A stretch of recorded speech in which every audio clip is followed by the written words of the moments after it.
Student. पिछले class में हम लोग अल्केन का फिजिकल प्रॉपर्टीज कंप्लीट कर लिए थे, उसका समराइज फॉर्म भी देखे थे कि किस तरीके से हम लोग केमिकल रिएक्शन को समराइज फॉर्म में लिख सकते हैं, जहां से हमारे लिए रिवीजन करना और याद करना आसान होगा। आज हम लोग आगे बढ़ते हैं अल्केन के रेस्ट पार्ट पर। का बाकी बचा हुआ पोर्शन है physical property and chemical property. सबसे पहले हम लोग फिजिकल प्रॉपर्टीज के बारे में बात करते हैं।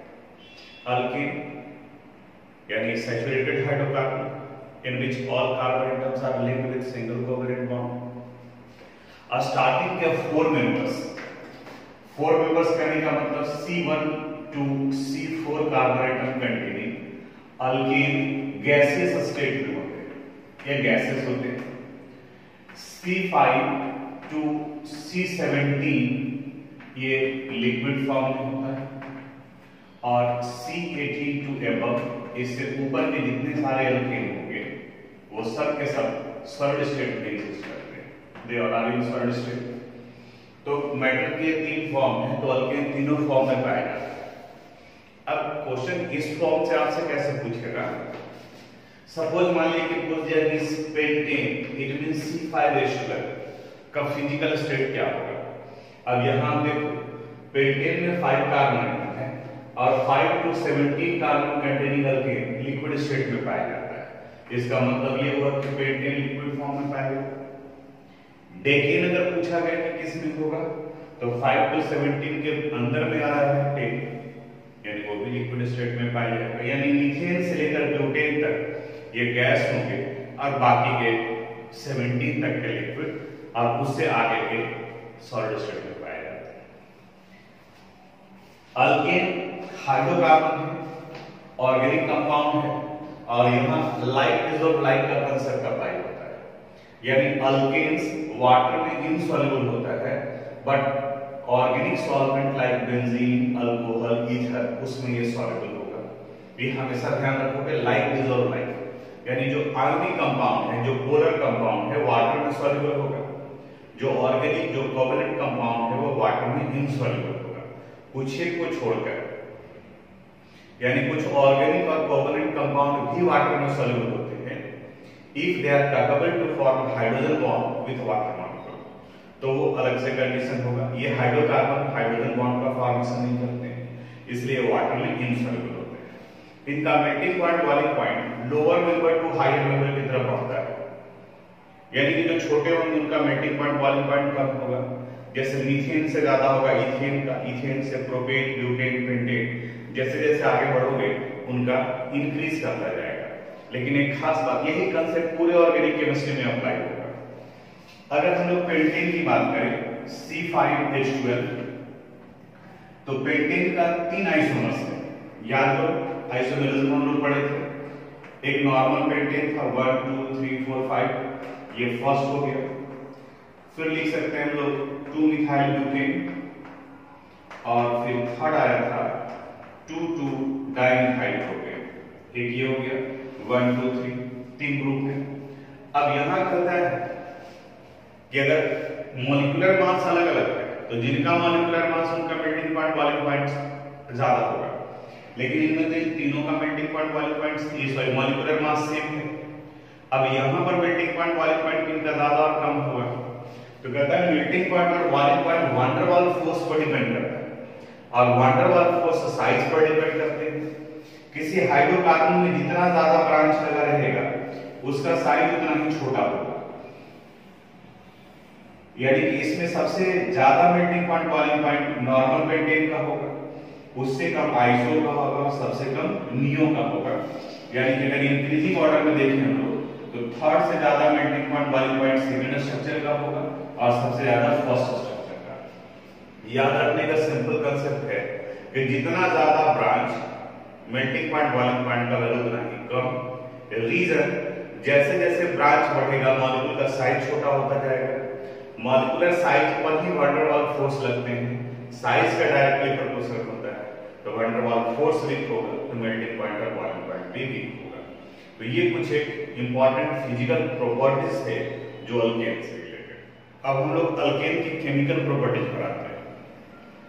अल्केन को सैचुरेटेड हाइड्रोकार्बन कहा जाता है, पैराफिन भी कहा जाता है, और ये लेस रिएक्टिव होते हैं, यानी इनका रिएक्टिविटी हाइड्रोकार्बन में अनसैचुरेटेड के कंपैरिजन में कम होता है, यानी कि ये सेलेक्टिव रिएक्शन करते हैं।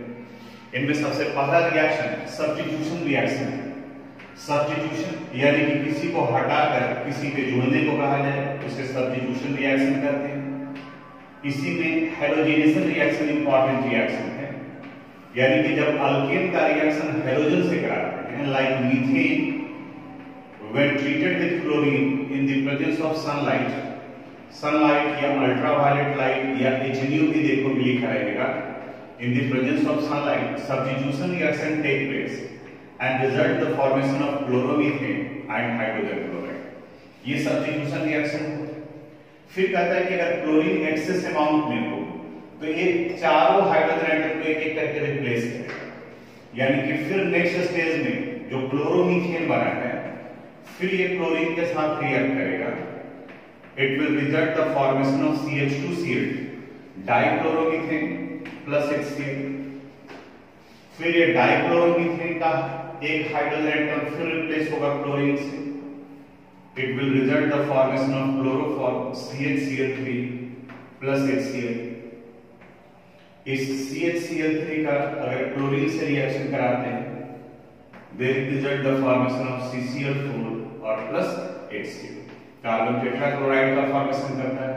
तो ये चार स्टेप के रिएक्शन को हम चाहे तो इस तरीके से भी लिख सकते हैं, CH4 plus Cl2 in the presence of sunlight, इसकी जगह पर HCl भी लिखा जाता है। It result the formation of CH3Cl, और जो बाय प्रोडक्ट HCl बना है तो उसको एरो पर माइनस करके लिखते हैं।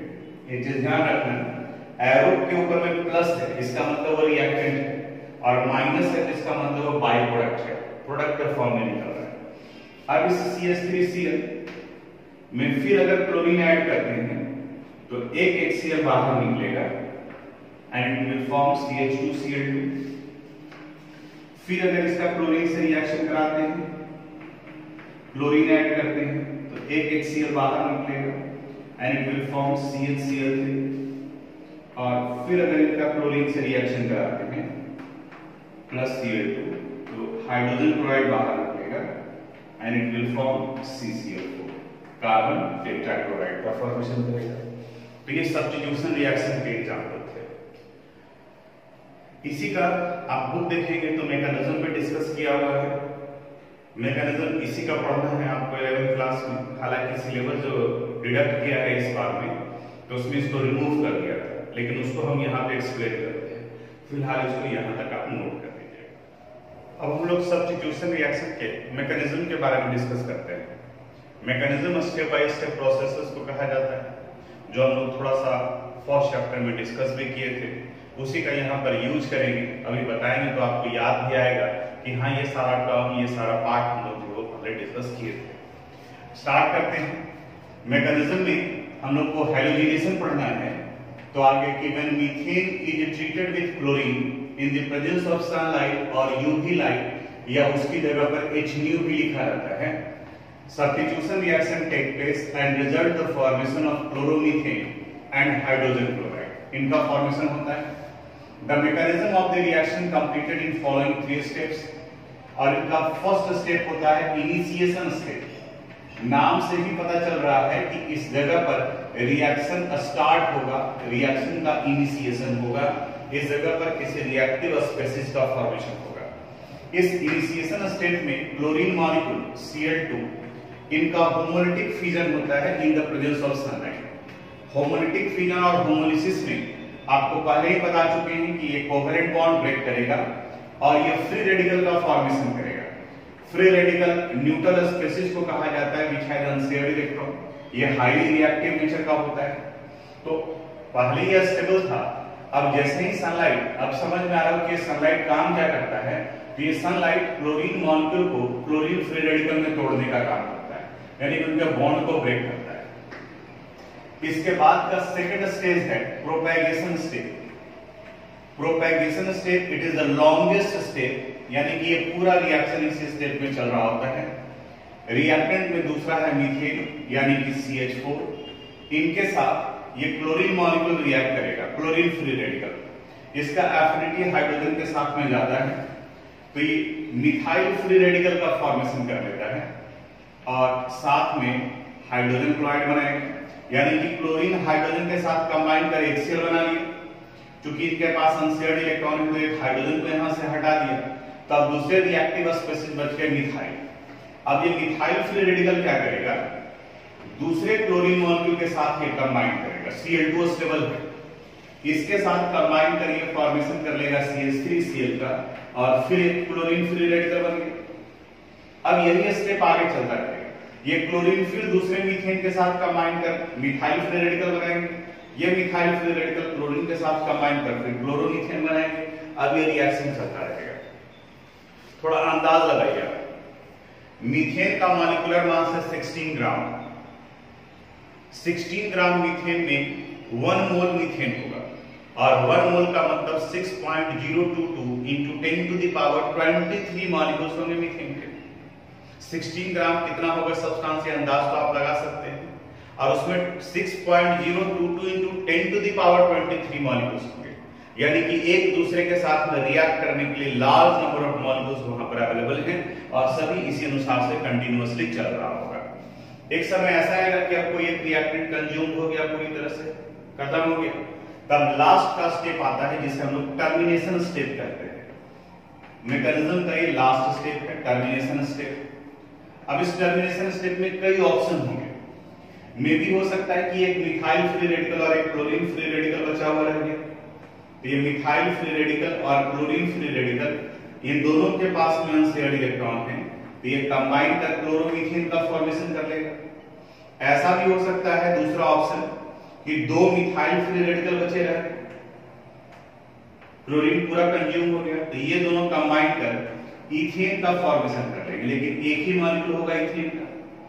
ये भी चांसेस हो सकता है कि 2 क्लोरीन फ्री रेडिकल बचे हुए रहते, तो अगर 2 क्लोरीन फ्री रेडिकल बचा रह गया तो Cl2 का फॉर्मेशन होगा, लेकिन मोस्ट प्रोबेबली चांसेस रहता है कि क्लोरोमीथेन होगा। बाकी अगर बनेंगे भी तो उतने लार्ज नंबर के कंपैरिजन में इनका जो है नेग्लिजिबल होता है। ये मैकेनिज्म इनका 3 स्टेप में कंप्लीट होता है।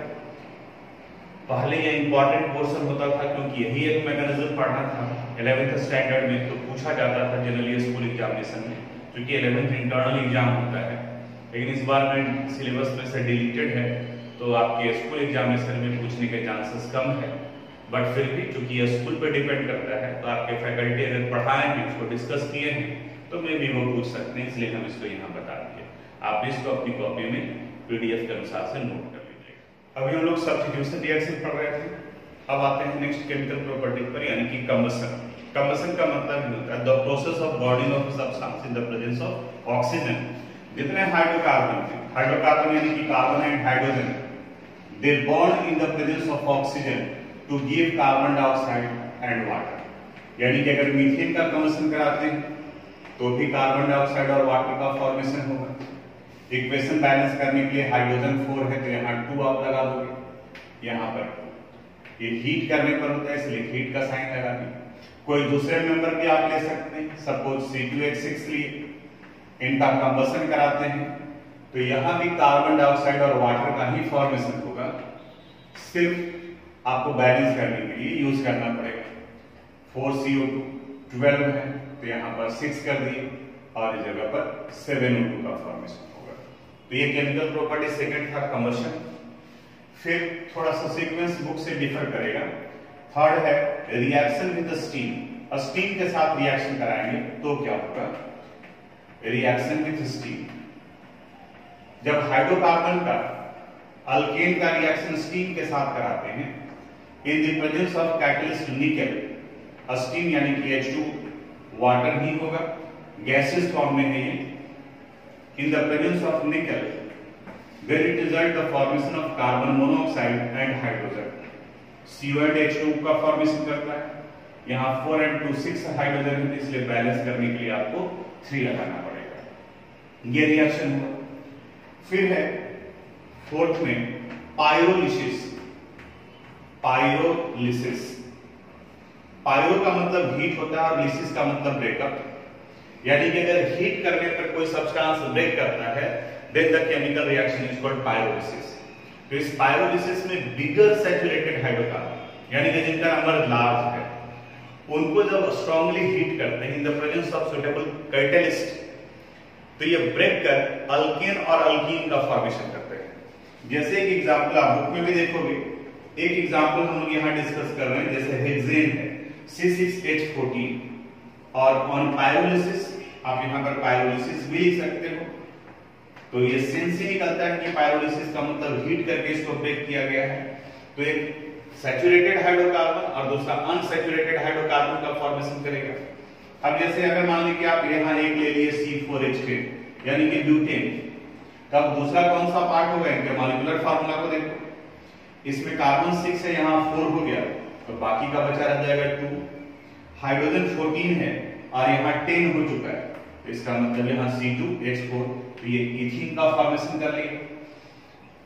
कोयले से पेट्रोल बनाने में इसी कंसेप्ट का यूज किया जाता है। कोल में हायर हाइड्रोकार्बन पाए जाते हैं, बिगर सैचुरेटेड हाइड्रोकार्बन पाए जाते हैं, लेकिन वो लेस यूजफुल है, लेस इंपॉर्टेंट है। लेकिन उन्हीं के क्रैकिंग से फिर लोअर मेंबर्स बनाए जाते हैं जिनका कैलोरिफिक वैल्यू हाई होता है, जिनका इंपॉर्टेंस हमारे लिए ज्यादा होता है। तो इनको आप नोट कीजिए, फिर बाकी का बताते हैं। नेक्स्ट केमिकल प्रॉपर्टीज है एरोमेटाइजेशन, इसे रिफॉर्मिंग भी कहा जाता है, बुक पढ़े होंगे वहां रीडिंग डाले होंगे। तो यहाँ बताया था अल्केन हैविंग 6 और मोर कार्बन एटम, यानी कम से कम 6 होना चाहिए, क्योंकि बेंजीन का फार्मूला C6H6 है, तो कम से कम 6 हो, उससे ज्यादा भी हो सकता है। तो अल्केन हैविंग 6 और more carbon atom dehydrogenated on heating with oxides of chromium, vanadium और molybdenum result the formation of benzene and derivative of benzene. जैसे ये under high temperature and high atmospheric pressure 10 to 20 atmospheric pressure पर होता है। जैसे अगर हम लोग हेक्सेन को लेते हैं, नॉर्मल हेक्सेन ही है, सिर्फ लिखने का यहाँ अरेंजमेंट इस तरीके से किया गया है ताकि ये समझ में आए ये बेंजीन में कैसे कन्वर्ट कर गया। CH2 और यहाँ CH3 देखोगे तो यहाँ पे C6H14 ही है, ये नॉर्मल हेक्सेन है। तो under high temperature and high pressure chromium oxide या तो आप Cr2O3 ले सकते हैं, या वेनेडियम ऑक्साइड V2O5 ले सकते हैं, या फिर मोलिब्डेनम ऑक्साइड MO2O3 ले सकते हैं। At 773 kelvin and 10 to 20 atmospheric pressure, यानी कि इस एटमॉस्फेरिक प्रेशर पर ये डिहाइड्रोजनेट होता है, यानी कि यहां से हाइड्रोजन बाहर निकलता है और ये फॉर्मेशन कर लेता है बेंजीन का। तो बेंजीन का स्ट्रक्चर याद कीजिए आप, CH CH CH CH CH और ये अल्टरनेट पोजीशन पर ये डबल बॉन्ड होता है, यानी जहां इनका हेक्सेन का मॉलिक्यूलर फार्मूला था C6H14, अब इस जगह पर इनका फार्मूला हो गया C6H6। तो दोनों के मॉलिक्यूलर फार्मूला में देखो डिफरेंस किस चीज का है, हाइड्रोजन का, यानी कि यहाँ पर हाइड्रोजन को रिमूव किया गया है, इसलिए इसे हम लोग डिहाइड्रोजनेशन करते हैं। कोई जरूरी नहीं कि आप हेक्सेन लिखो, आप C6H14 भी लिख सकते हैं। जैसे यहाँ हम लोग C7H16 लेकर चल रहे हैं, यानी कि हेप्टेन को लेकर चल रहे हैं, तो कह रहा है कि अगर 7 कार्बन एटम है तो बेंजीन के डेरिवेटिव्स का फॉर्मेशन होगा, यानी कि 6 कार्बन एटम बेंजीन चेन में चले गए और जो 1 कार्बन एटम बचा हुआ रह गया वो इसके साथ एज अल्काइल ग्रुप रह जाएगा, यानी कि मिथाइल बेंजीन का फॉर्मेशन करेगा। तो अब आपको समझ में आ गया होगा कि अगर हेप्टेन लिए हैं तो मिथाइल बेंजीन बन गया, तो अगर ऑक्टेन लेंगे तो इथाइल बेंजीन का फॉर्मेशन हो जाएगा। तो इस रिएक्शन को एरोमेटाइजेशन रिएक्शन कहा जाता है, जहां बेंजीन और उसके डेरिवेटिव्स का फॉर्मेशन होता है। इसको नोट कर लीजिए। आइसोमेराइजेशन, यानी कि यहां पर आइसोमर्स का फॉर्मेशन होगा। स्टेटमेंट है normal alkanes when heated with anhydrous aluminum chloride and hydrogen chloride result the formation of normal alkane, यानी कि स्ट्रेट चेन में है, result the formation of branch chain isomers, branch chain isomers का formation करेंगे। तो बाकी हम लोग पढ़ चुके हैं कि पेंटेन में कितने आइसोमर्स बनेंगे, हेक्सेन में कितने होंगे। तो आप बुक में भी देखोगे तो कुछ एक मेजर प्रोडक्ट लिखा है, माइनर प्रोडक्ट को इग्नोर कर दिया है। हम एक दूसरा एग्जाम्पल लेकर के चलते हैं। जैसे अगर हम लोग नॉर्मल पेंटेन को लेकर चले, यानी CH3 CH2 CH2 CH2 और CH3। ये नॉर्मल पेंटेन है। आप चाहो तो इसे ऐसे भी लिख सकते हो। देखो CH2 CH2 CH2 3 times repeat हुआ है, तो कई जगह पर बुक में भी देखोगे तो इसे ऐसे लिखा हुआ रहता है CH2 होल थ्राइस और CH3। इसका मतलब ये हो कि ये CH2 3 टाइम्स में रिपीट हो रहा है। इनका जब आइसोमराइजेशन कराएंगे on heating in the presence of anhydrous aluminium chloride AlCl3 and hydrogen chloride gas HCl gas, तो ये ब्रांच चेन का आइसोमर्स का फॉर्मेशन करेंगे।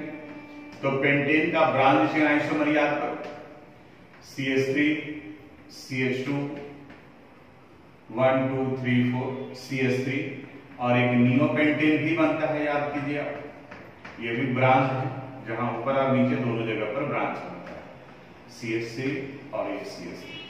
तो ये था आइसोमेराइजेशन से रिलेटेड, ये भी इनके केमिकल प्रॉपर्टी में था, नोट कर लीजिए।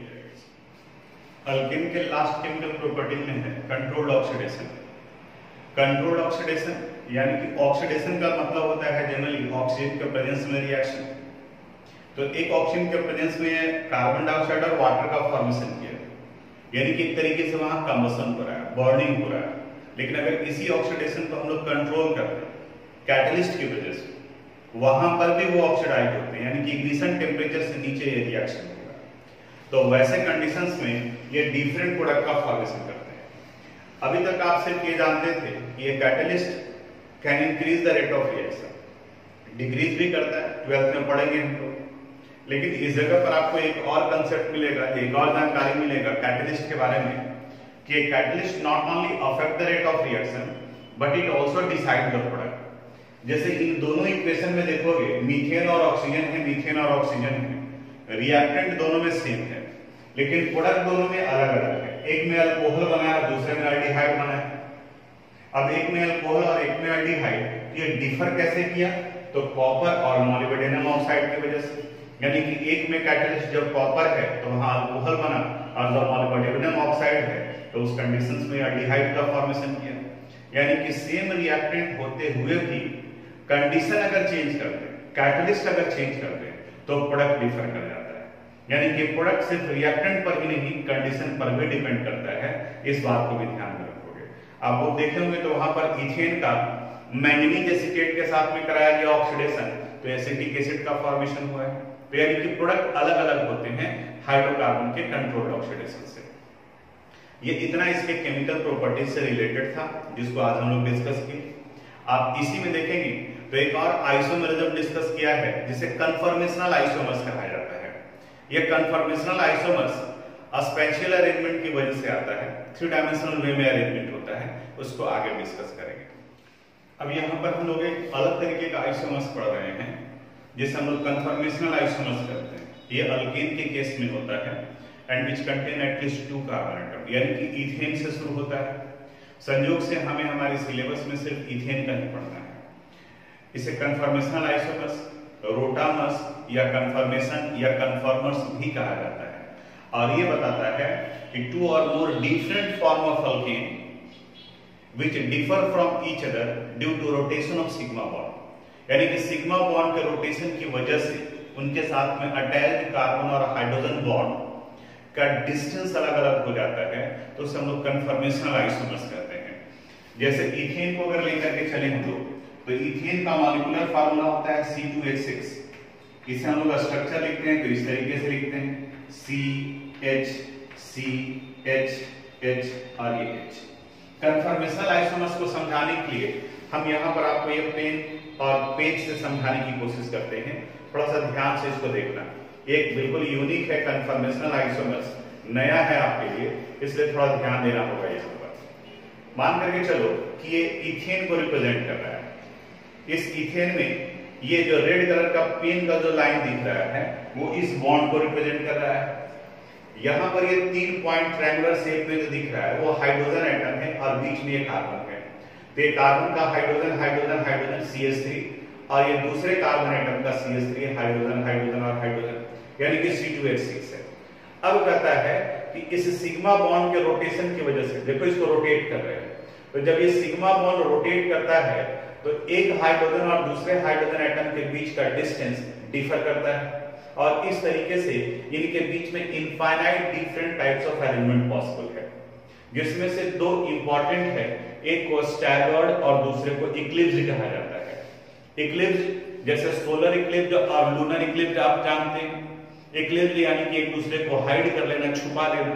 तो आप इमेजिन करो कि अभी इस तरीके से ऐसे, आपको कैमरे में भी हो सकता है कि थोड़ा बहुत एंगल का डिफरेंस हो, अगर इस तरीके से हम व्यू करें कि आगे वाला हाइड्रोजन और ये पीछे का हाइड्रोजन दोनों बिल्कुल एकदम एक सीध में हो, तो आप अगर सामने से देखोगे तो पीछे वाला पार्ट हाइड कर जाता है। तो इस फॉर्म को हम लोग इक्लिप्स्ड फॉर्म कहते हैं। और अगर ये पूरा एंगल 360 डिग्री का है तो इनके और इनके बीच में फिर 120 डिग्री का ये एंगल बनेगा। वहीं अगर इसको हम 60 डिग्री से रोटेट कर दें तो अब इनके और इनके बीच का ये डिस्टेंस मैक्सिमम हो जाएगा। इसे स्टैगर्ड कहा जाता है, और इसे रिप्रेजेंट करने का दो मेथड है। एक को कहा जाता है शॉहॉर्स प्रोजेक्शन और दूसरे को न्यूमैन प्रोजेक्शन। पहले शॉहॉर्स प्रोजेक्शन लिखने का मेथड बताते हैं कि इथेन का शॉहॉर्स प्रोजेक्शन कैसे लिखा जाता है। कहता है इसमें आप इसे टिल्टेड वे में समझो, ऐसे इमेजिन करो कि इस तरीके से मुड़ा हुआ है, तो यहां पर ये ऐसे है। स्टैगर्ड और इक्लिप्स में, इक्लिप्स्ड फॉर्म में दोनों बिल्कुल एक दूसरे के आमने सामने होते हैं। तो 3 डायमेंशनल वे में 3 हाइड्रोजन एटम है, तो यहाँ ये हाइड्रोजन को रिप्रेजेंट कर रहा है, हाइड्रोजन को, ये हाइड्रोजन को, तो इनके बीच का एंगल 120 डिग्री होगा। इसी फॉर्मेट पर अगर ये भी हो इस तरीके से, यहाँ हाइड्रोजन, ये हाइड्रोजन और ये हाइड्रोजन, तो एक फॉर्म ये होगा। दूसरा आगे आप पीछे वाले को 60 डिग्री से रोटेट कर दिए, तो जब 60 डिग्री से रोटेट करेंगे तो ये कुछ इस तरीके से दिखेगा। पीछे के हाइड्रोजन एटम का पोजीशन वैसे ही छोड़ देते हैं, ऐसे बनाने कि ये 120 डिग्री के अप्रॉक्स में दिखे, ये 120 डिग्री है, और यहां के इस पार्ट को ऐसे करते हैं ये। तो अब इन दोनों में से एक स्टैगर्ड फॉर्म है और दूसरा इक्लिप्स्ड फॉर्म है। इसे 60 डिग्री से रोटेट किया गया है। तो अब इक्लिप्स्ड करने का मतलब आगे और पीछे दोनों बिल्कुल एकदम सामने सामने। तो ये तो दिख रहा है कि बिल्कुल एक सामने सामने है, तो इस फॉर्म को कहा जाएगा इक्लिप्स्ड फॉर्म, और इस फॉर्म को कहा जाएगा स्टैगर्ड फॉर्म, स्टैगर्ड फॉर्म। और ये मेथड ऑफ प्रोजेक्शन रिप्रेजेंटेशन को न्यूमैन प्रोजेक्शन कहा जाता है, सॉरी शॉहॉर्स प्रोजेक्शन कहते हैं। और एक दूसरा मेथड है जिसे हम लोग न्यूमैन प्रोजेक्शन करते हैं। न्यूमैन प्रोजेक्शन में फ्रंट व्यू लेते हैं, यानी कि इमेजिन करते हैं कि आप मॉलिक्यूल को बिल्कुल एकदम सामने से देख रहे हैं, ऐसे देख रहे हैं। तो यहां से इस तरीके से देख रहे हैं, तो ये आगे की कार्बन एटम को रिप्रेजेंट कर रहा है, ये हाइड्रोजन एटम हो गया, यहां ये हाइड्रोजन हो गया और ये हाइड्रोजन हो गया, इस तरीके से। और इक्लिप्स्ड फॉर्म में इसके ठीक पीछे में हिडन होगा, तो हिडन होगा तो बस थोड़ा सा पार्ट इसका हम लोग यहां दिखाते हैं, ये इस तरीके से, ये पीछे के कार्बन एटम का है, तो ये इसके इक्लिप्स्ड फॉर्म को रिप्रेजेंट करता है। और वहीं अगर 60 डिग्री से रोटेट करें इसे, ऑन 60 डिग्री रोटेशन, तो आगे के हाइड्रोजन का पोजीशन वही रखो, सिर्फ पीछे वाले को चेंज करो, तो पीछे का पार्ट यहां आ जाएगा, ये इस जगह पर आएगा और ये इस जगह पर आएगा। इसे हम लोग स्टैगर्ड फॉर्म करते हैं, यानी कि different form of alkane which is formed due to rotation of sigma bond is called conformational isomers or conformation।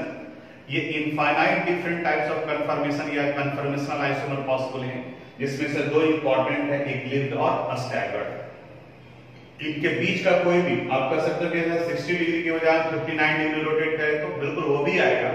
तो इक्लिप्स्ड और स्टैगर्ड में इनके बीच का डिस्टेंस मैक्सिमम होता है, इसका इस हाइड्रोजन और इस हाइड्रोजन के बीच में, यहां और इस हाइड्रोजन पीछे वाले के बीच का डिस्टेंस मैक्सिमम होगा, और इसके इंटरमीडिएट कोई भी इसके अलावा स्ट्रक्चर होगा उसे एस्ट्यू कन्फर्मेशनल आइसोमर्स कहा जाता है।